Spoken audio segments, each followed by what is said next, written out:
While it's perfectly legitimate to criticize my decision or the conduct of the war, it is deeply irresponsible to rewrite the history of how that war began.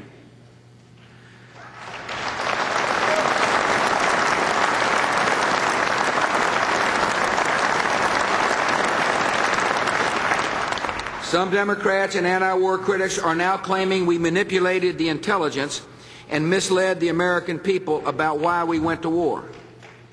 These critics are fully aware that a bipartisan Senate investigation found no evidence of political pressure to change the intelligence community's judgments related to Iraq's weapons programs.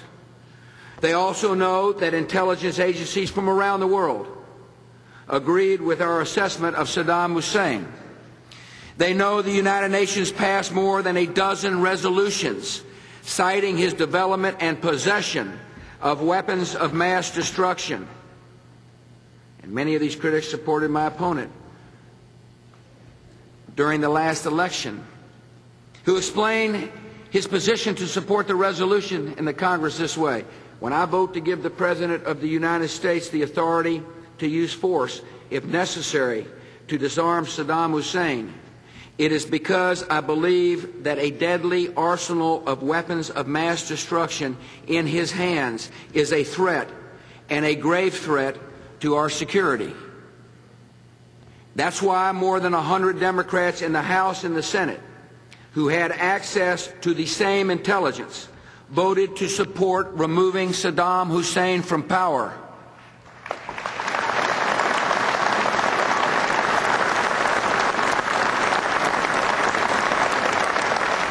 The stakes in the global war on terror are too high, and the national interest is too important for politicians to throw out false charges.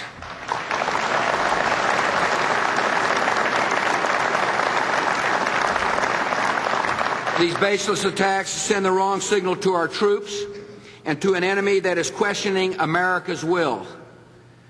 As our troops fight a ruthless enemy determined to destroy our way of life, they deserve to know that their elected leaders who voted to send them to war continue to stand behind them.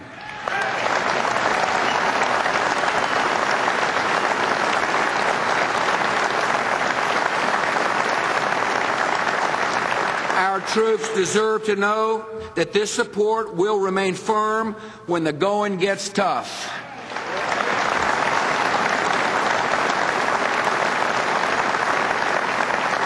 And our troops deserve to know that whatever our differences in Washington, our will is strong, our nation is united, and we will settle for nothing less than victory.